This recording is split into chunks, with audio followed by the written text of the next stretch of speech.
अस्सलामुअलैकुम everyone, welcome to जोर का जोड़। मीरब जीशान और राबिया शाही की तरफ से आपको बहुत बहुत खुश आमदीद। और आज हम जोर का जोड़ के सेट पर मौजूद है और मैंने सोचा कि मैं अकेली क्यों परेशान हूं कि हमारी पाकिस्तान क्रिकेट टीम एक तरफ कुछ नहीं करी है और दूसरी तरफ अरशद नदीम के चर्चे ही चर्चे हैं। तो मैंने सोचा कि राबिया को भी बुला लूं और मैं कहूँ राबिया आए और मेरे दुख में और मेरी खुशी में एक ही वक्त में शरीक हो जाएं। क्यों राबिया? बिल्कुल। बहुत सारी कन्वर्सेशन हमारे बीच में होती रही। हम देखते रहे कल जिस तरह से इनामात की अनाउंसमेंट हो रही थी, बहुत सारी गुफ्तगू हो रही थी और बहुत सारी चीज़ें वायरल जा रही थी। Rabia, you know the beautiful moment was that कि जब अरशद नदीम की मदर और एक तरफ नीरज चोपड़ा की मदर, दोनों ने खूबसूरत सी गुफ्तगू एक दूसरे के सामने की। ऑब्वियसली मतलब वो जो प्यार था ना दोनों कंट्रीज़ के बीच में, वो क्रिकेट में तो नज़र नहीं आता लेकिन हमें जेवलिन थ्रो में ज़रूर नज़र आया। और एक तो मतलब पूरा पाकिस्तान इतना खुश था, लेकिन जब उनकी माँ की तरफ से, नीरज चोपड़ा की माँ की तरफ से जो कमेंट्स आए हैं, उसने तो मतलब अरशद नदीम को भी इतना खुश किया कि उन्होंने भी स्टेटमेंट पास की थी उसके बाद। बिल्कुल सही बात है और इससे महसूस होता है कि स्पोर्ट्समैनशिप एग्जैक्टली होती क्या है। आप एज अ टीम जब खेलते हैं, आप एक खेल में जब आमने सामने होते हैं तो उसका ताल्लुक सिर्फ खेल तक होता है, उसके बाद सब एक ही हैं। So it was a beautiful moment. और इसी के साथ साथ हम अपने गेस्ट के बारे में भी आपको बताते चलें कि हमारे साथ आज मौजूद है नाजरीन। बहुत ज़रूरी होता है, हम एंकर्स बेचारी क्यों परेशान हो जब हमारे पास एनालिस्ट मौजूद हैं। तो आज हमारे सेट पर मौजूद है नाज़रीन, स्पोर्ट्स एंकर हैं इमरान सुहेल साहब हमारे साथ मौजूद है। अस्सलाम वालेकुम इमरान साहब, कैसे हैं? और मीरब, हमें कुछ देर में अभी ऑडियो कॉल पर हाफिज मोहम्मद इमरान साहब भी ज्वाइन करने वाले हैं। अरे क्या बात है, गुफ्तगू में चार चांद से लग जाएंगे। आज तो बहुत ही खूबसूरत सूरत हाल होने वाली है। सबसे पहले इमरान साहब आपसे जानना चाहेंगे कि मैं देख रही थी कि क्रिकेट के अंदर बहुत सारी सपोर्ट होती है, फैसिलिटीज़ बहुत ज़्यादा होती हैं हर तरफ से। आपको मैं समझती हूँ कि प्लेट में रख के हर चीज़ दे दी जाती है। डोमेस्टिक की बात नहीं कर रही हूँ, once you are in the international team आपको हर तरह की सपोर्ट होती है लोगों की तरफ से। मतलब अभी एक खिलाड़ी मंजर आम पर मुकम्मल तौर पर आता भी नहीं है और सबके दिलो दिमाग में नक्श हो जाता है। जैसे साइम अयूब की एग्जाम्पल हम ले सकते हैं, एक नो लुक शॉट मशहूर हुई और साइम अयूब सबके दिलों में छा गए। Arshad Nadeem is the one जिन्होंने अपनी मेहनत खुद करके, बगैर किसी फैसिलिटेशन के, बगैर किसी अकोमोडेशन के, हर चीज़ को खुद यूज़ करते हुए, दुआएं करवाते हुए अवाम से, उन्होंने आज एक गोल्ड मेडल हमें दिया है। पाकिस्तान क्रिकेट टीम ने इतने लंबे अरसे से हमें क्या दिया है? बिस्मिल्लाहिर्रहमानिर्रहीम। सबसे पहले तो आप आज एक की जगह दो लोगों का सामना करना पड़ रहा है। पहले एक नहीं मानता, अब दो हैं। खैर, क्रिकेट 92 का वर्ल्ड कप जब हमने जीता तो लोगों को शायद ये एहसास तब हुआ कि वर्ल्ड टाइटल जीतने की खुशी क्या होती है और कितनी हमारे लिए ज़रूरी है, क्योंकि हम उस तरह की कंट्री हैं कि जहाँ पर खुशियाँ बहुत कम हैं। और अब जब अरशद नदीम ने ये एक कमाल कर दिखाया है, ये वो वक्त है कि जब हम बहुत मायूसियों में घिरे हुए थे। अगर हम बात करें कि कोई महंगाई की बात कर रहा है, कोई बिजली के बिलों की बात कर रहा है और कोई ये सोच रहा है कि इन मुश्किलात से कब छुटकारा होगा, तो अरशद नदीम ने एक कहते हैं ठंडी हवा का झोंका, ठंडी हवा का झोंका नहीं, उसने आई थिंक बर्फबारी कर दी है, ठंडी ग्लेशियर्स फेंक दिए कि आप खुश हो जाएं। हाँ। लेकिन इससे हटकर अगर हम बात करें कि अरशद नदीम की जो अचीवमेंट्स हैं उस पर क्रेडिट लेने की आप सवाल ज़रूर करेंगे शायद, ये कि क्रेडिट बहुत सारे लोग ले रहे हैं। मैं इस पर थोड़ा सा सख्त कमेंट इस तरह से करूँगा कि अरशद नदीम के सामने जो आज बिछ रहे हैं ना, हाँ। जो आज लेट रहे हैं, वो शायद उसको उल्टा मुंह करके भी नहीं देखते थे। बिल्कुल ऐसे ही। और आज उसने अपनी जीत छीनी है। फैन फॉलोइंग ही नहीं थी, उसने जीत को छीना है। हाँ। किसी ने उसको दी नहीं है। उसने पैसा भी छीना है, उसने शोहरत भी छीनी है, उसने नाम भी छीना है। उसने कहा ये मेरा हक था, मैंने छीन लिया। और छीनना कहेंगे या इसको अर्न करना कहेंगे? नहीं, मैं कहूँगा छीना है। इस माशरे के अंदर पीछे उनकी मेहनत थी ना, इतने तो सालों की स्ट्रगल थी। देखिए, जब आपने पहला उसने इंटरव्यू दिया, उसने कहा मेरे पास जेवलिन नहीं है, तो उन्होंने कहा कि कौन लेके देगा? कोई उठा ना, कोई भी नहीं उठा। जो लैपटॉप देते हैं, जो मोटर बाइक्स देते हैं, जो घर बनाने के वादे करते हैं, वो एक 40,000 का जेवलिन नहीं लेके दे रहे थे। 80,000 पाकिस्तानी रुपीस में बनता है और 40,000 इंडियन रुपीस में आप लगा लें, सिर्फ इतनी की 1 लाख रुपए का लगा लें, ये नहीं लेकर दिया। और आज वो लोग करोड़ों रुपए निछावर कर रहे हैं। तो फिर मैं ये कहूंगा कि उसने अपना हक छीन लिया है। लेकिन और मेहनत करके छीना। आपको नहीं लगता कि अब इस चीज का कोई फायदा नहीं? अब सेलिब्रिटीज भी आ रहे हैं, पॉलिटिशियंस भी आ रहे हैं, मतलब हर कोई इनामात की बरसात कर रहा है तरह तरह से। मैंने पहले ही कहा कि अब उसके सामने बिछेंगे लोग। अब उसको जरूरत नहीं पड़ेगी। अब देखिएगा कोई 5 लाख देगा, कोई 10 लाख देगा, सिर्फ पैसे इसलिए नहीं देंगे कि अरशद नदीम के काम आए, वो इसलिए देंगे कि ये एक सेलिब्रिटी है और जब ये हमारे इवेंट पर आएगा, जब हम इसे 10 लाख का 5 लाख का चेक इसके सामने करेंगे ना, तो मीडिया में हमारी शक्ल भी नजर आएगी कि जनाब मैंने ये इमरान ने 10 लाख दिया है, तो टीवी पे उसकी भी खबर चल रही है। वैसे आपने मिसाल दे रहा हूँ, मैं तो खैर नहीं दूंगा उसको, लेकिन मैं सोच रहा हूँ कि लोग इस नियत से पैसे दें। अगर नियत अच्छी होती तो पहले क्यों नहीं दिए, पहले क्यों नहीं सोचा? वैसे कहा जाता है कि जब आप किसी को कुछ इनाम देते हैं, इनाम की अनाउंसमेंट जरूर होती है, लेकिन वो इतना ज्यादा अनाउंसमेंट भी नहीं होती है उसकी ना, कि आप बस अच्छा ये जितने भी लोगों ने अभी तक अनाउंसमेंट की है, हम 10 लाख दे रहे हैं, हम मिलियंस दे रहे हैं, हम ये दे रहे हैं, वो दे रहे हैं, अपार्टमेंट्स दे रहे हैं, इनमें से कितने लोग अभी तक दे चुके हैं? ये भी एक बहुत इंपॉर्टेंट सवाल है। अच्छा, अभी तो इंतजार है ना कि जो लेने वाला वो वापस आ जाए। जब लेने वाला वापस आएगा तो जो बहुत इंपॉर्टेंट आपने बात की, मैं उसको थोड़ा खोल देता हूँ सवाल को, कि एक बंदे ने 5 लाख का ऐलान किया, एक ने 10 लाख का ऐलान किया, वो खबरों में भी छप गया, सोशल मीडिया पे पोस्ट भी लग गई। तो ये तो अपने आप को फेम मतलब कैश करने का तरीका मैं वही बता रहा था ना अभी कि वो न्यूज में छपेगा, सोशल मीडिया पे आएगा, लेकिन एक बात और है, वो जरा गौर से सुनिएगा। ये जो आपने कहा ना कितने लोग देंगे, अच्छा जिसको पास तो अरशद नदीम चला जाएगा लेने के लिए, उसको दे देंगे, वो बंदा पैसे दे देगा, लेकिन जिसके पास अरशद नदीम नहीं जाएगा, ये आज लिख लें बात और टाइम भी लिख लें, वो शख्स पैसे नहीं देगा, वो सिर्फ पोस्टर लगाने के लिए उसे ऐलान किया है। अरशद नदीम अब हर किसी के पास पैसे लेने नहीं जाएगा। मैं अरशद नदीम साहब की अकाउंटेंट हूँ, आज से तमाम जो चीजें कलेक्ट करनी है, पैसे, अपार्टमेंट, हर चीज मैं खुद जाऊंगी और मैं जाके पूरा कलेक्ट करके अरशद नदीम साहब को अमनो अमान वापस करूंगी, क्योंकि भाई मैंने तो बतानी है, ये बात बहुत इंपॉर्टेंट है। लेकिन इससे भी बहुत बटेंगे। आपको ये भी बात बता दूं, आप अगले सवाल पर जाएं, कि जब अरशद नदीम के पास पैसे आएंगे ना, तो इसके बहुत सारे स्टेक होल्डर्स होंगे, हिस्सेदार भी होंगे। मैं एक बात करता था क्रिकेट के अंदर, कि क्रिकेट के अंदर परसेंटेज के ऊपर प्लेयर्स खेलते हैं, और मैं चैलेंज मुझे कोई कर सकता तो कर दे, खेलते हैं प्लेयर परसेंटेज के ऊपर। पाकिस्तान में ऐसे ही प्लेयर नहीं आते, बड़े बड़े लोगों को पैसा दे के टीम में शामिल होना पड़ा है, और ये बदकिस्मती है हमारे मुल्क की। और अरशद नदीम के पास जब पैसा आएगा ना, तो उसके भी हिस्से होंगे। पहला हिस्सा तो FBR का होगा, जो टैक्स कटेगा, ये आपको याद रखना है कि 15% से लेकर 13% तक टैक्स कटेगा उस इनामी रकम में, ये आपके लॉज में शामिल है। और फिर वो पैसे उसको जाएंगे। गवर्नमेंट अगर 15 करोड़ रुपए का इनाम का ऐलान किया मरियम ने, तो देखिएगा उस चेक में से टैक्स कितना कटता है। यानी ये फहद मुस्तफा वाली बाइक वाला सीन हो गया सारा केस में से कटौतियां होने का। अच्छा, अरशद नदीम पे तो हमने काफी बात कर लिया, क्रिकेट की तरफ वापस आते हैं। इमरान, बाबर आजम की कैप्टनसी पे सवाल उठाना ये कोई नई बात नहीं है। हर किसी ने बाबर आजम की कैप्टनसी पे सवाल उठाया है कि उन्हें कैप्टनसी छोड़ करना, अपनी बैटिंग पर अपनी फॉर्म को ज़रा वापस लेकर आना चाहिए। और इसी तरह से साबिक क्रिकेटर बासित अली ने भी कहा है कि उन्हें कैप्टनसी ज़रा नीचे आनी चाहिए और बैटिंग पर तवज्जो देनी चाहिए। क्या कहेंगे? देखिए, अभी तो उनके पास 6 महीने हैं, वाइट बॉल क्रिकेट अभी नहीं है, रेड बॉल क्रिकेट है। तो रेड बॉल जो क्रिकेट है उसके अंदर ऑब्वियसली उनके पास टाइम होगा, ना तो कप्तान है ना वाइस कप्तान है, एक ग्रुप लीडर ज़रूर है।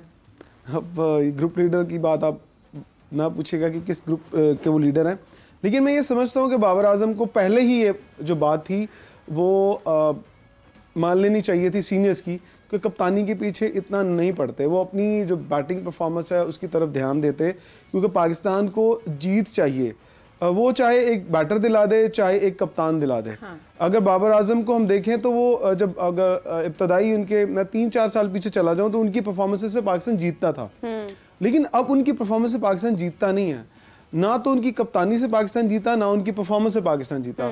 तो वो एक जगह फोकस करें, वो 2 कश्तियों के सवार ना हो। आपको माजी में मैं बता दूं, Sachin Tendulkar the great Indian batsman, वो जो कप्तान बने तो इंडियन टीम हारना शुरू हो गई, और उनकी परफॉर्मेंस भी विराट कोहली एज वेल, उनकी परफॉर्मेंस भी नीचे चलेगी। तो उन्होंने, लेजेंड्स फैसला करते हैं कि नहीं यार, मैं जो हूं मैं वही करूंगा। कप्तानी हर किसी के बस का काम भी नहीं है। हाँ। अब अगर मैं आपको भी यहाँ बैठे हुए आप एंकर पर्सन है तो मैं कह दूं आप डॉक्टर बन जाएं जाके, तो आप अभी पढ़ना शुरू कर दो तो आप डॉक्टर नहीं बन सकते, क्योंकि आपकी बेस वो नहीं थी, आपका स्टार्ट वो नहीं था।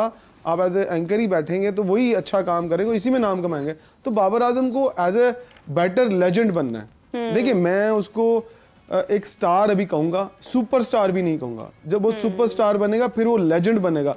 जब आप लेजेंड बनते हैं ना, तो फिर तारीख में आपका नाम लिखा जाता है। अभी तारीख में बाबर आजम का नाम नहीं लिखा जाएगा जब तक वो कुछ ऐसा ना कर दिखाए कि वो 20,000 रन बना ले और कुछ जिस तरह आपको Imran, I don't think so, I am sorry like I am saying this, लेकिन मुझे नहीं लगता कि ये कंसर्न हमें रखना चाहिए कि आपको 20,000 रन्स करने हैं या आपको कितने रन्स करने हैं। मुझे ऐसा लगता है कि इंडिविजुअलिटीज़ में पढ़कर हमारे प्लेयर्स ने अपना बहुत नुकसान किया है। वी शुड से कि आपको मैन ऑफ द मैच बनना है, आपको मैच विनिंग स्टेटमेंट्स, आपको मैच विनिंग स्टैट्स हमें देने हैं। ये नहीं है कि आप अपनी ज़ात के लिए 10,000 रन्स कर रहे हैं, 13,000 कर रहे हैं, 20,000 कर रहे हैं। इंजमामुल हक ने रन्स किए, लेकिन इंजमामुल हक ने मैच भी विन करवाए।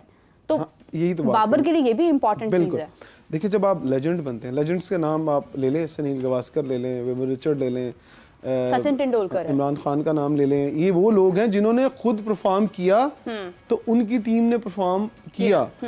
कप्तानी को साइड पे कर दें, जब आप परफॉर्म कर रहे होते हैं ना तो आपकी परफॉर्मेंस टीम के काम आती है, लेकिन आप अपनी परफॉर्मेंस के साथ साथ एक वो बेड़ा उठा लेते हैं कप्तानी का, कि यार आपको अब कप्तानी भी करनी है, परफॉर्मेंस भी देनी है और टीम को मैच भी जिताना है। या तो फिर आप ये कहें कि मैं एक अच्छा कप्तान बन के दिखाता हूँ और फिर मैं परफॉर्म करता हूँ साथ, या इस तरफ आ जाएं, या आप ये बताएं कि आप दुनिया के लेजेंड बैटर हैं और आपने बहुत ज्यादा अच्छा परफॉर्म करना जिससे आपकी टीम को फायदा हो, खुद को फायदा नहीं हो। खुद को फायदा देने के लिए आपकी टीम के अंदर बड़े ऐसे लड़के मैंने माजी में पिछले 3-4 साल में देखे हैं, कोई 50 कर रहा होता था, कोई 60 कर रहा होता था, आउट होके चला जाता था। नेक्स्ट सीरीज आती थी, कहते निकालो स्टैट्स निकलते थे, यार इमाम की तो एवरेज 43 की है, ये क्यों ड्रॉप हो गया। भाई पिछले 10 मैच देखो ना निकाल के जरा, पिछली 10 इनिंग्स निकालो, आपको पता चले पिछली 10 इनिंग्स में उसका क्या स्टैट्स है। अब मॉडर्न डे क्रिकेट ये नहीं कहती कि आप 4 साल 5 साल से क्रिकेट खेल रहे हैं, आपकी एवरेज 43 है, 42 है। नहीं भाई, पिछले 10 मैचेस में आपने क्या किया। अगर आप पिछले 10 मैचेस में 10, 20, 30 की एवरेज से खेल रहे हैं, इट मींस कि आपकी फिटनेस लेवल भी नीचे गया है, आपका मेंटल अप्रोच भी नीचे गई है, आप डीफोकस हुए हैं, आप परफॉर्म नहीं कर पा रहे हैं। लेकिन इमरान, यहाँ पर मैं एक बात करना चाहूंगी। आप यहाँ पर कंपैरिजन की बात करें, हम कंपैरिजन करेंगे तो डोंट यू थिंक कि वो प्रेशर ज्यादा बनेगा कि उस बंदे ने इतना स्कोर कर लिया है, उसके इतना रन रेट है तो मेरा भी होना चाहिए। तो ये कंपैरिजन भी आ गया, कैप्टेंसी भी चल रही है साथ साथ, फिर बैटिंग पर भी ध्यान देना, तो सारा प्रेशर बिल्डअप एक साथ ही हो गया। अच्छा, मैं आपका सवाल जिस तरह समझाऊं वो ये समझ आई है कि फर्ज करें आप एक एवरेज परफॉर्मेंस दे रहे हैं, बाबर अगर एक एवरेज परफॉर्मेंस के साथ वर्ल्ड कप जीत जाता तो क्या आप उसकी परफॉर्मेंस की बात करते? नहीं करते ना। आप कहते लेजेंड वर्ल्ड कप जितवा दिया, या आप उस टूर्नामेंट के टॉपर बनते कि बाबर इस टूर्नामेंट के अगर 10 टीमें खेल रही थी तो 10 टीमों में टॉपर था, इसके 1000 से ज्यादा रन थे, तो तब आप स्टार कहलाए जाते हैं और आप नजर आते हैं, प्रोमिनेंट होते हैं लोगों में अंदर। अगर आपने 400 रन बनाए हैं, एक बंदे ने 1000 रन बनाया है और बहुत सारे लोग जो 200, 300, 400 वाले हैं बीच में, तो आप फिर गुम हो जाएंगे ना, आपको फिर कोई डिस्कस नहीं करेगा। देखिए, इसमें कहीं ना कहीं एक ये भी चीज़ आ जाती है इमरान की, अगर तो वो एवरेज के साथ हमें वर्ल्ड कप जितवा देते तो फिर हम कहते कि टीम वर्क है इसके अंदर। अब जाहिर है 50 रन करके वो मैच तो नहीं विन करवा सकते थे, इसमें तो फिर पूरी टीम होगी। आपने अपने सवाल का खुद ही जवाब दे दिया। अगर टॉप स्कोरर वो होते हैं और मैच नहीं विन कराते, इट मींस के वो एफर्ट कर रहे थे लेकिन टीम ने सपोर्ट नहीं किया है, तो टीम वर्क भी तो कहीं ना कहीं काम आता है। यही मैं आपको पहले कह चुका हूँ कि अगर आप 30 की एवरेज से स्कोर करते और आप वर्ल्ड कप जितवा देते तो यू आर लेजेंड, कि यार इसने कहीं ना कहीं कप्तानी पे भी काम किया, इस लड़कों को यूटिलाइज किया है, सेल्फ परफॉर्मेंस पे नहीं गया। तो मैं उनके सवाल का ये जवाब दे रहा था, या तो आप फिर पूरे वर्ल्ड कप की 10 टीमों में से टॉप पर चले जाएं, बेस्ट बैटर हो जाएं, बेस्ट बॉलर हो जाएं, बेस्ट विकेट कीपर हो जाएं, चाहे टीम जीते ना जीते, लेकिन आप डिस्कस तो हो रहे होंगे ना, यार इसने अपनी टीम के लिए कुछ किया। देखिए, सब में से ज्यादा रन इसके हैं, तो फिर आप बच जाते हैं। लेकिन आप रन भी नहीं कर रहे हैं, आपकी टीम भी हार रही है, तो फिर वो जो सवाल किया ना इन्होंने कप्तानी वाला, वो वैलिड सवाल है कि आपको एक चीज छोड़ देनी चाहिए। वो बासित अली कहे, आप कहें, आपकी बात भी उतनी ही इंपॉर्टेंट है जितनी बासित अली की इंपॉर्टेंट है। तो आप अगर सही बात कर रहे हैं तो मैं उसको कभी भी डिनाई नहीं करूंगा। तो नामों से कुछ नहीं होता, सही बात करने वाला बंदा जब सामने आ जाता है ना तो उसकी वैल्यू ज्यादा होती है। बिल्कुल सही बात है, वेरी वेल सेड। अच्छा, इसी के साथ अगर हम देखें कि ठीक है बाबर आजम क्या परफॉर्म कर रहे हैं क्या नहीं कर रहे हैं, ये एक तरफ है। अभी तो फिलहाल टेस्ट की बहुत इंपॉर्टेंट बात है, क्योंकि टेस्ट के अंदर शान मसूद की कैप्टेंसी के ऊपर सवाल उठने वाला है। स्क्वाड आपके सामने है जो अनाउंस हुआ है, बहुत देर बाद आपसे मुलाकात हो रही है, तो स्क्वाड पर भी ज़्यादा बात आपसे नहीं हो पाई है। इमामुल हक के बारे में बहुत सारे लोग कह रहे हैं कि नहीं, उसको होना चाहिए था। मैं पर्सनली ये समझती हूँ कि इट्स फाइन, अगर इमामुल हक नहीं शामिल है तो ठीक है, आप नए लोगों को मौका दें। लेकिन सवाल यहाँ पर ये आता है कि अगर नए लोगों को मौका देना है तो फिर सारे नए क्यों नहीं हैं इसमें, फिर आप क्यों यूटिलाइज कर रहे हैं बाकी लोगों को? अगर आप इंजरी की वजह से इमाम को कह रहे हैं कि इमाम इंजर्ड हैं और इस वजह से हम उन्हें लेकर नहीं आ रहे हैं, तो फिर आप आमिर जमाल के ऊपर क्यों रिलाई कर रहे हैं, आप क्यों रिस्क ले रहे हैं? तो ये तमाम फैसलों को देखते हुए आपको नहीं लगता है कि Shan Masood being a captain उनकी शायद इतनी नहीं सुनी जा रही है जितनी बाबर की एज अ कैप्टन सुनी जा रही थी? बाबर की मर्जी तो साइम अयूब भी शामिल थे उसमें। इब्तिदा में मैंने एक बात की थी कि बाबर एज ए कैप्टन नहीं खेल रहे, एज ए ग्रुप लीडर खेल रहे हैं। तो मैंने एक जगह पर बात की थी, या साइम अयूब या इमाम उल हक, एक चॉइस आपकी क्या होगी? तो जिसको जो चाहिए था वो साथ ले गया। अब मैं इसको बहुत ढके छुपे अल्फाज में बात कर रहा हूँ, मेरे पे कोई एलिगेशन न लग जाए। एक लेफ्टी लेके जाना था, एक की चॉइस दी गई थी किसी को कि आप किसको लेके जाना चाहते हो, और दोनों ही फेवरेबल थे, दोनों ही दोस्त थे, दोनों में से एक नहीं जाना था ना। अब आप सब बातें तो नहीं मान सकते ना, आप कप्तान है टीम के, ना आप उस तरह से स्टेक्स रखते हैं जिस तरह से वर्ल्ड कप के अंदर आपने एक ग्रुपिंग जो चल रही थी, 7 बंदे एक तरफ 8 बंदे एक तरफ, तो फिर एक बंदा ही जाना था। साइम अयूब क्यों गया कि वो एक यंग टैलेंट है और लोग कहते हैं कि उसके अंदर से कुछ निकालना है, और टेस्ट क्रिकेट ही वो क्रिकेट है कि जिसके अंदर आप रियल टेस्ट कर सकते हैं किसी के भी टेम्परामेंट का। अगर आप ये कहते हैं कि वो वनडे में परफॉर्म नहीं कर सका, तो टेम्परामेंट आप कहीं कहते हैं तेज खेलने, स्ट्राइक रेट, यहाँ स्ट्राइक रेट की बात नहीं होगी, यहाँ टेम्परामेंट की बात होगी। अगर साइम अयूब यहाँ पर 200-250 बॉल खेल जाता है तो वो कितना कुछ सीखेगा, जब स्पिनर को खेलेगा, जब वो फास्ट बॉलर को खेलेगा, तो बहुत फर्क होगा। टीम मैं कहता हूँ, मैं 100 में से इस टीम को 95 नंबर देता हूँ। क्यों? एक बात हो रही थी कि वाई फास्ट बॉलर्स, आपको पता है कि आपके मुल्क में मौसम क्या चल रहा है? 6 फास्ट बॉलर्स। मौसम क्या चल रहा है? आप बरसात का मौसम है, नमी है पिचेस के अंदर, धूप नहीं है। अगर धूप निकलती भी है तो वो उस तरह से इफेक्ट नहीं डालती, पानी अंदर जा चुका है। तो जहां नमी होगी वहां फास्ट बॉलर्स जरूर परफॉर्म करेंगे। तो 6 फास्ट बॉलर्स को तो आप 6 तो नहीं खिलाएंगे ना, कब देंगे? देखिए आपकी 11 की साइड आनी है ना, तो आपने 3 खिलाने हैं, 3 खिलाएंगे, एक ऑलराउंडर खिलाएंगे, एक स्पिनर खिलाएंगे, राइट? और उसके बाद आपके विकेट कीपर और फिर बैट्समैन जाएंगे। आपके सलमान अली आगा को आप कहें ना कि दिन में 40 ओवर कर लो, तो उसमें इतनी एबिलिटी है कि वो 40 ओवर करेगा, और जेन्युइन स्पिनर है वो। आप उसको जो रेट करते हैं ना, वो हल्का रेट करते हैं। मैं क्योंकि अंडर 19 में उसका कोच था, तो वो एज अ स्पिनर एक दिन में 3 डे मैच के अंदर 40-40, 50-50 ओवर तक भी वो करता, कहता मुझे लगा ही रखो एक साइड से, थकता नहीं था। वो स्पिनर है, उसको आप ये मत समझे कि वो बैटर है। एक वो स्पिनर और दूसरा इब्रार स्पिनर, 2 स्पिनर अगर आप खिला देंगे, एक वो मिस्ट्री स्पिनर है, इब्रार को आप हल्का ना लें, वो मैं आपको बता दूं, तो आपके इब्रार ही नहीं खेला जाएगा किसी से। वो ना ऑफ स्पिनर है, लेग स्पिनर है, वो कभी लेग स्पिन कर देता है, कभी ऑफ स्पिन कर देता है। फिंगर स्पिनर बड़ा मुश्किल होता है खेलना। अब टीम क्यों अच्छी है? टीम इसलिए अच्छी है कि मैं समझता हूँ कि मैं हमेशा से ही कहता था कि नए लड़कों को मौका देना चाहिए। अब आप 43 की एवरेज पे कहते हैं जी उसकी 43 की एवरेज है इमाम की, तो उसको खिलाएं। तो मैं कहता हूँ अगर उसको खिला के आप ये चाहते हैं कि आपने सीरीज जीतनी है, तो इसका मतलब है कि आप अपने पुराने कल्चर से बाहर नहीं आ रहे हैं। आप खिलाएं, नए लड़के खिलाएं, आप हार जाएं। मैं कहूँगा कि लेकिन मेरे समेत बहुत सारे लोग ये शोर मचा रहे होते हैं, यार आप भी यही कहते हैं ना, नए लड़कों को मौका नहीं मिलता, नए लड़कों को मौका नहीं मिलता। दिलेरी की है इस दफा, नए लड़के खिलाएं। जो सब बात करते थे वो बात हो गई है। और मैं एग्री करूंगा कि जब आपने लड़कों को कुछ सिखाना है ना, तो फिर उसको मुश्किल टास्क में डालें। आज आपके यंगस्टर मुश्किल टास्क में आए हैं, टेस्ट मैच में आए हैं, वो प्रूव हो जाएगा वो अच्छे हैं या बुरे हैं। अगर वो बुरे हैं तो उठा के बाहर फेंकें, जो और नए हैं उनको अंदर लेकर आए। आप करें टेस्ट।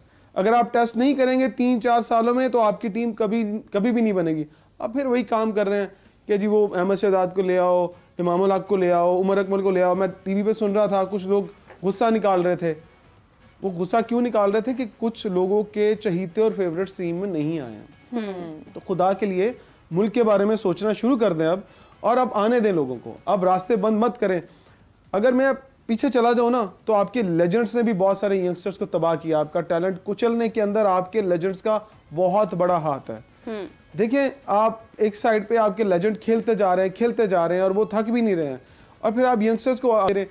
लेकिन आपका जो क्यों ये बात करते हैं कि फर्स्ट क्लास के परफॉर्मर को मौका नहीं मिलता, आप मुझे बताएं, फर्स्ट क्लास के अंदर को 60 आउट कर दे और आपकी टीम में वकार यूनस, वसीम अकरम, शुएब अख्तर, अगर ये 3 फास्ट बॉलर हैं, तो मुझे बताएं आप नए लड़के को चांस देंगे? नहीं देंगे ना आप। अच्छा इमरान, यहाँ पर ये जो फेवरेटिज्म की आप बात कर रहे हैं कि मेरा ये दोस्त है तो इसको रख लेते हैं, तो ये जो कल्चर चल रहा है, पर्ची सिस्टम, ये कब तक चलता रहेगा? इससे तो बहुत सारे जो टैलेंट है वो सफ़र कर रहा है, जैसे आप अभी खुद बता रहे हैं। देखिए पर्ची सिस्टम आपके कल्चर में से नहीं निकल सकता, इतनी जल्दी नहीं निकल सकता। उसकी एक बहुत बड़ी रीज़न है कि जो ऊपर लोग बैठे हुए ना और सिस्टम के अंदर लोग बैठे हैं, वो उनके जो फेवरेट्स हैं ना, यस बॉस वाला जिस दिन काम ख़त्म हो गया इस मुल्क के अंदर, मेरा ख्याल है उस दिन आपका पर्ची सिस्टम ख़त्म हो जाएगा।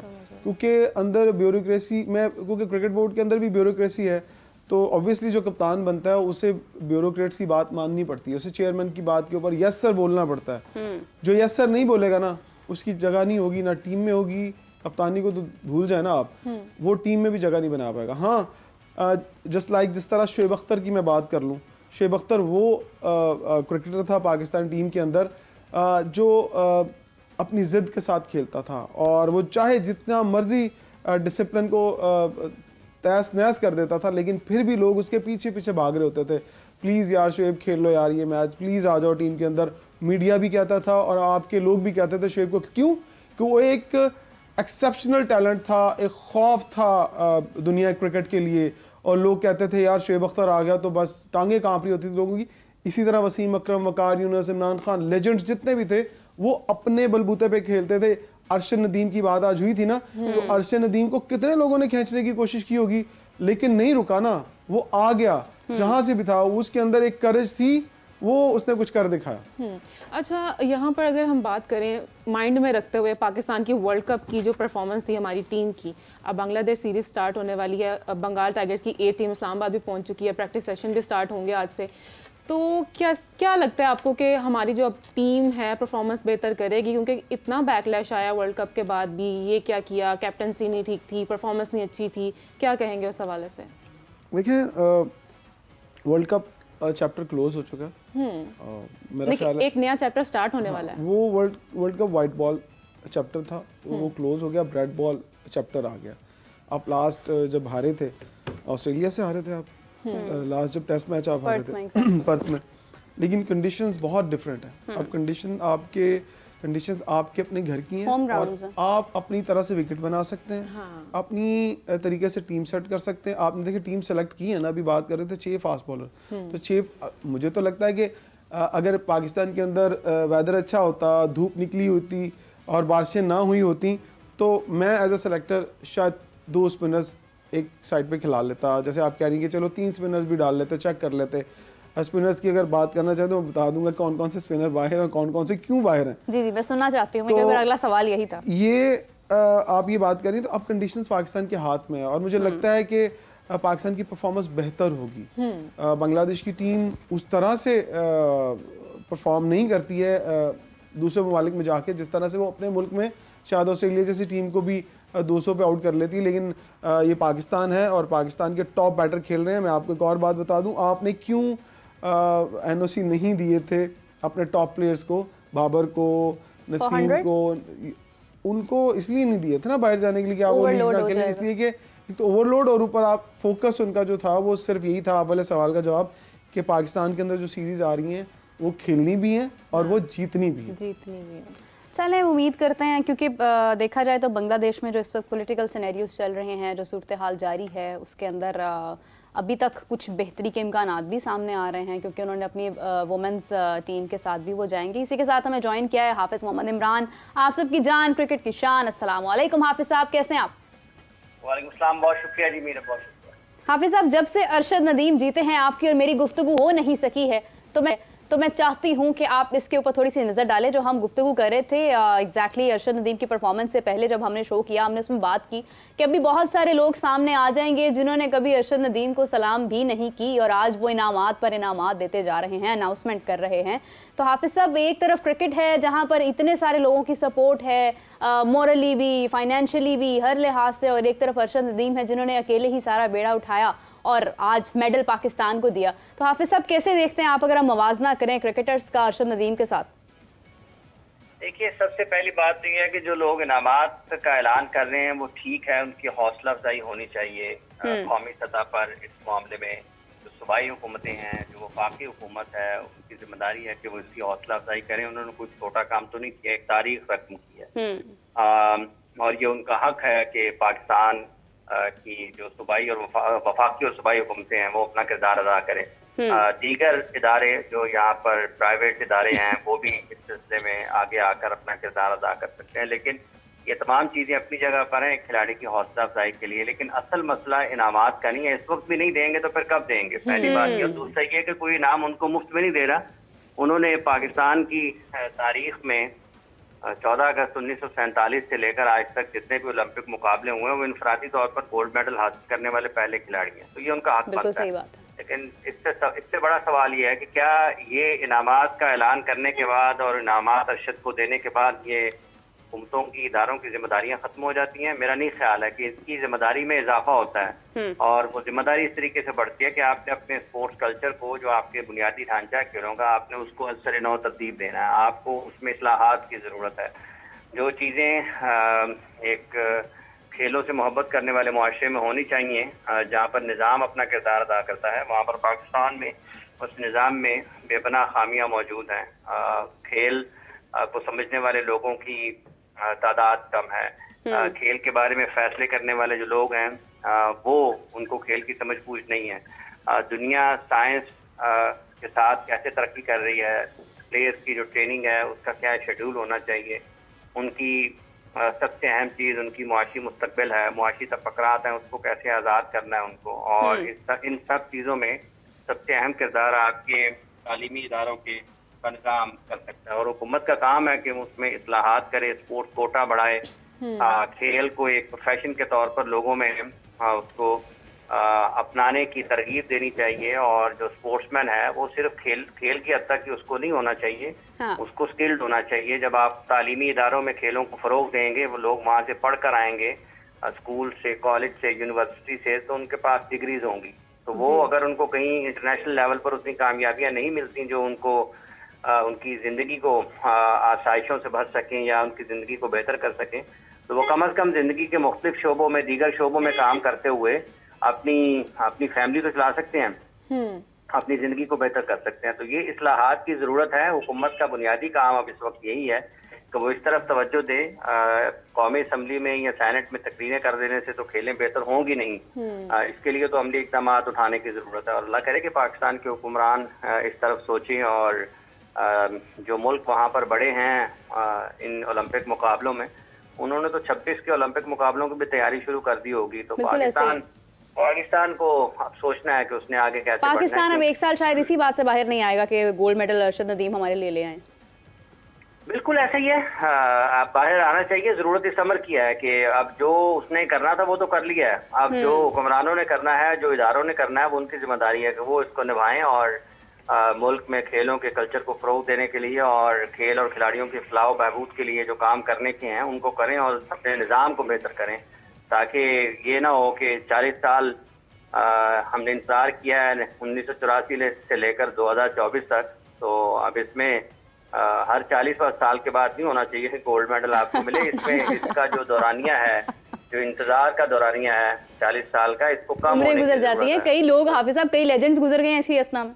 बिल्कुल ऐसा ही है, बिल्कुल ऐसे ही। 84 में जिन्होंने ओलंपिक गोल्ड मेडल जीता था, मंजूर जूनियर उस वक्त कप्तान थे पाकिस्तान के हॉकी टीम के, वो अल्लाह को प्यारे हो चुके हैं। बिल्कुल ऐसे ही। तो ये जो चीजें हैं इनको ठीक करने की जरूरत है। अच्छा हाफिज साहब, अब क्रिकेट की तरफ वापस आते हैं। क्रिकेट की अगर बात करें तो तनवीर अहमद ने दावा किया है कि जो भारत है उसको अपनी बैटिंग लाइन पर काम करने की बड़ी सख्त ज़रूरत है, क्योंकि उन्होंने कुछ नाम बताए हैं कि पाकिस्तान अगर रोहित शर्मा, विराट कोहली और जसप्रीत बुमराह ना होना इंडियन टीम में तो पाकिस्तान आराम से जीत सकता है। तो क्या कहेंगे आप, भारतीय टीम को क्या वाकई में ज़रूरत है अपनी बैटिंग लाइन को बेहतर करने की?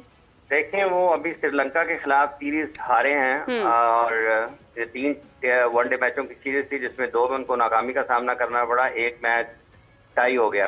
तो उसके बाद उनकी बैटिंग के ऊपर तो सवाल हो रहे हैं कि उनका मिडल ऑर्डर उतना ज़्यादा बेहतर नहीं, इवन उनके जो टॉप बैटर्स थे वो भी स्पिन के अगेंस्ट उतने ज़्यादा अच्छा खेल नहीं पाए। अब हर जगह पर इस किस्म की स्पिन विकेटें होंगी नहीं कि जहां पर आपको स्पिनर्स इतना डोमिनेट करते हुए नजर आए।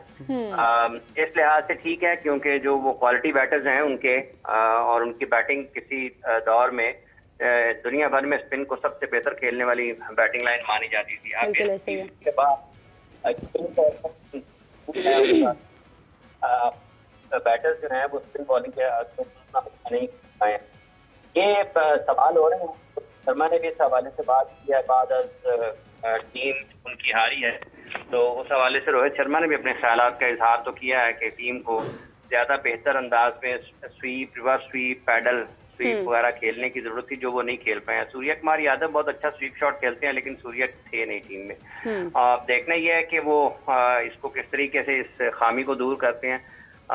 केएल राहुल मिडिल ऑर्डर में खेलते हैं, उनको कंसिस्टेंसी के साथ उनको चांसेस मिलते हैं या नहीं मिलते हैं, किस फॉर्मेशन के साथ जाते हैं, जायसवाल को ऊपर खिलाते हैं, शुभमन गिल के साथ ही आगे बढ़ते हैं। तो काफ़ी सारी चीज़ें हैं जो आने वाले दिनों में डिस्कस हो सकती हैं। लेकिन जहाँ तक ताल्लुक इस चीज़ का है कि रोहित शर्मा, विराट और जसप्रीत बुमराह के बगैर पाकिस्तान के खिलाफ खेलेंगे, तो वो क्यों खेलेंगे पाकिस्तान के खिलाफ इन 3 खिलाड़ियों के बगैर?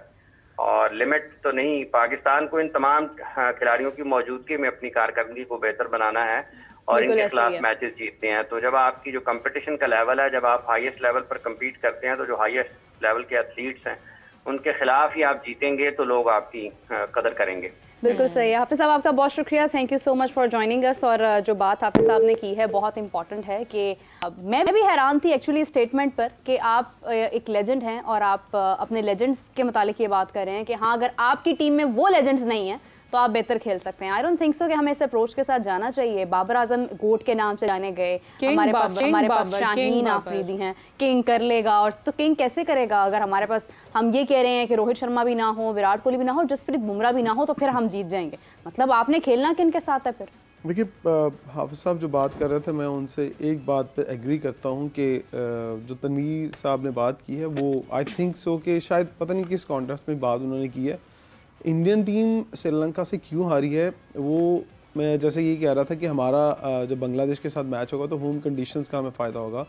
तो श्रीलंका ने अपनी होम कंडीशंस का फ़ायदा उठाया, वो जो टारगेट किया स्पिनर्स के साथ वो उसमें कामयाब हो गए। लेकिन अगर आप ये चीज़ देखें कि इंडियंस ने अपने नए लड़के भी उतारे साथ, और उन्होंने टेस्ट, वो हार की वजह से नहीं डरे कि हम हार जाएंगे तो पता नहीं क्या हो जाएगा। उनके मुल्क में ऐसा कुछ नहीं है। उन्होंने अपने लड़कों को एक्सपोजर दिया, तजर्बा दिया, और वो वाली बात भी ठीक है कि क्यों जसप्रीत बुमराह और अपनी टॉप बॉलिंग लाइन के साथ वो नहीं आएंगे, वो तो आएंगे अपनी टॉप बॉलिंग लाइन के साथ। और हमें तैयार पहले खुद को करना है कि अगर फर्ज करें इंडिया पाकिस्तान खेलने के लिए आता है तो क्या हम तैयार हैं उसके लिए? बिल्कुल सही बात है। मैं तो हमेशा से यही बात कर रही हूँ, आप चैंपियंस ट्रॉफी की बात कर रहे हैं कि आपके मुल्क में होनी चाहिए, आप तैयार हैं खेलने के लिए? सवाल तो ये। बिल्कुल, हम तैयार क्यों नहीं है? क्योंकि हम अभी एक्सपीरियंसेस कर रहे हैं, तजर्बे कर रहे हैं। मैंने मिसबा से एक दफ़ा पूछा प्रेस कॉन्फ्रेंस में, मिसबा ने खुद कहा मेरे एक सवाल के जवाब में कि हमारी जो टीम है वो कोई लेबॉर्ट्री थोड़ी है कि हम यहाँ पर टेस्ट करते जाएं। तो फिर एक सीरीज़ हारने के बाद जब उन्होंने नए लड़कों को नहीं खिलाया और पुराने लड़कों को दोबारा से खिलाया, तो फिर मैंने उनको सवाल किया कि आपने पिछली प्रेस कॉन्फ्रेंस में तो ये कहा था कि हमारी कोई क्रिकेट बोर्ड या टीम कोई लेबॉर्ट्री नहीं है। तो मैंने कहा आपने जिस तरह से प्लेयर सिलेक्शन की है, आप तो लेबॉर्ट्री समझ के ही हार गए हैं, तो फिर लेबॉर्ट्री दोबारा खुल गई है। तो लेबॉर्ट्री पाकिस्तान क्रिकेट बोर्ड को हरगिज नहीं होना चाहिए। अच्छा, इन सवालों के बाद वैसे वो आपको फिर भी कहते हैं कि हाँ जी आ जाए हमसे दोबारा इस किस्म का सवाल करें?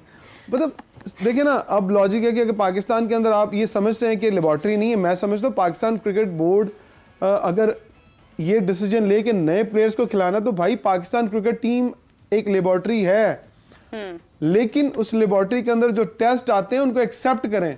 आप उसको एक्सेप्ट नहीं करते, आप वही पकड़ते हैं सैंपल और किसी और जगह आजमाना शुरू कर देते हैं। के साथ मुझे तो ये क्रिकेट टीम कम हो, मुझे अस्पताल ज्यादा लगता है। कहीं पर सर्जरी की बात हो रही है, लेबॉर्ट्री की बात हो रही है, टेस्ट की बात हो रही है। क्रिकेट आती नहीं है ना, क्रिकेट खेलना। देखो, मैं माजरत के साथ ये नहीं कह रहा मिसबा को क्रिकेट नहीं आती।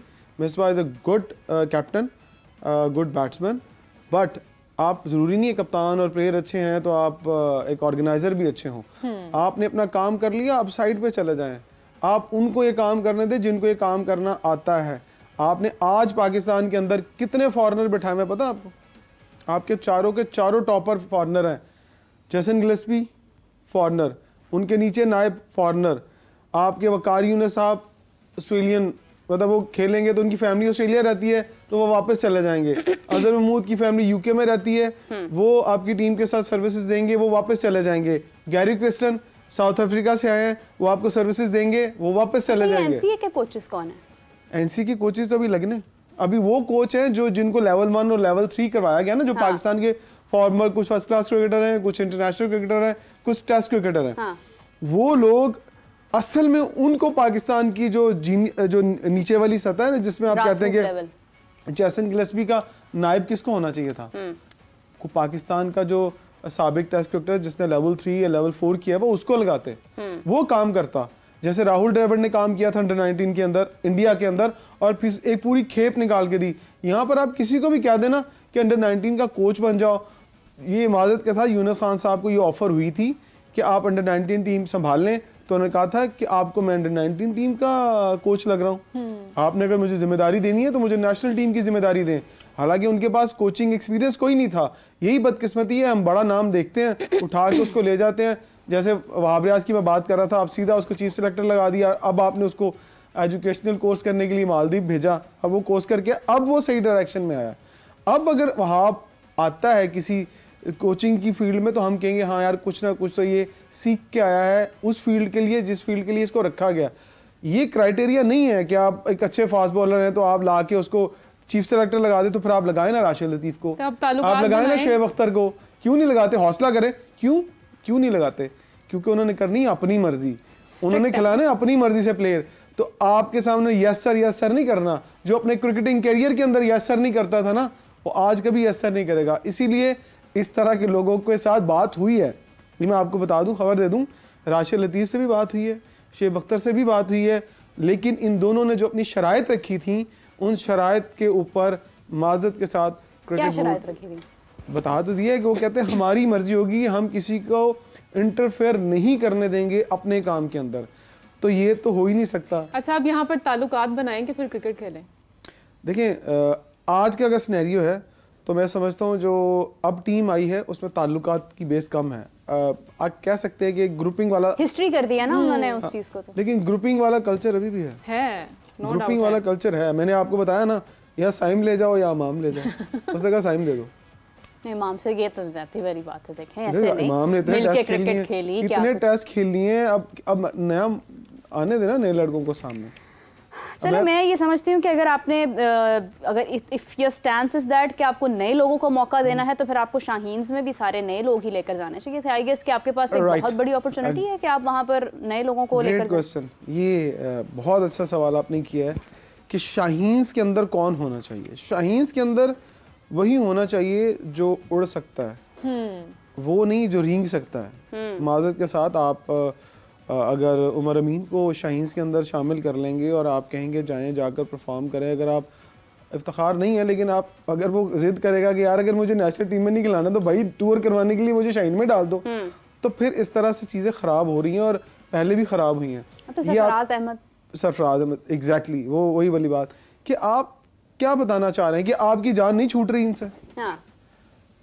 कौन आपको तंग कर रहा है, आपको बता दें ना, खुल के बता दें कि यार कुछ लोग ऐसे हैं जो कि हमारी क्लास लगाते हैं टीवी पे बैठ के, हमने उनसे जान छुड़वाने के लिए। लेकिन जब आपने ज्यादतियां की होती हैं तो फिर आप जस्टिफाई करते हैं उनको कि हम आपको हर जगह रखना चाहते हैं, लेकिन आप जहां पर वो डिजर्व करते हैं आप एक्चुअली उन्हें वहां से हटाकर थोड़ी थोड़ी स्पेस देकर आप उन्हें खुश करते रहते हैं। मैं आज एक बहुत बोल्ड बात करने लगा हूँ कि माजत के साथ उन टेस्ट क्रिकेटर्स को जो खेल रहे हैं, सरफराज भाई अब बस कर दो, आप क्या सारी जिंदगी क्रिकेट ही खेलनी है भाई, नए लड़कों को आगे आने दो। और देखो कल्चर, आप कहते हो ना ऑस्ट्रेलिया, साउथ अफ्रीका, वो लोग खुद रिटायरमेंट लेते हैं, और कब लेते हैं? जब वो पीक के ऊपर होते हैं, जब वो बहुत तगड़े होते हैं, वो कहते हैं बस यार अब हमारी क्रिकेट हमने जितनी खेलनी थी खेल ली, अब यंगस्टर्स को आगे आने दें। गिलक्रिस्ट ने जब रिटायरमेंट ली थी, दुनिया का बेस्ट विकेट कीपर था ऑस्ट्रेलिया का, वो टॉप परफॉर्मर था, उसने रिटायरमेंट ले ली, उसने कहा मैं क्रिकेट छोड़ रहा हूँ। लेकिन इमरान भाई सरफराज फिर तो इफ्तिखार भी हैं, हमने वर्ल्ड कप में जाना था तो हमने रिटायर्ड प्लेयर्स को बुला लिया अपने पास। सबकी बात कर रहा हूँ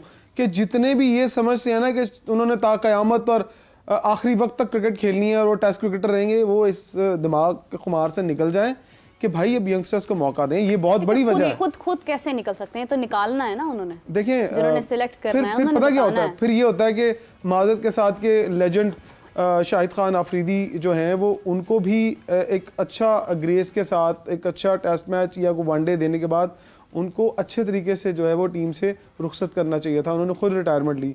तो ये कल्चर पाकिस्तान क्रिकेट बोर्ड को लाना पड़ेगा, बात करनी पड़ेगी प्लेयर्स के साथ, यार ये आपका टेस्ट मैच आखिरी है, ये हम इसके बाद आपको जो है बहुत अच्छे तरीके से अलविदा कर रहे हैं। ये रवायत हमारे मुल्क में नहीं है। आपने देखा होगा एंडरसन जब लास्ट टेस्ट मैच में खेल के उसको अलविदा किया गया, उसको बताया गया कि ये तुम्हारा लास्ट टेस्ट मैच है। तो हमारे शाहिद खान अफरीदी लेजेंड हैं, उनकी तरह जो भी क्रिकेट खेल से अलग होता है उसको बता दिया जाए कि जनाब आपका लास्ट मैच है और आपको बड़े अच्छे तरीके से हम जो है अलविदा करेंगे।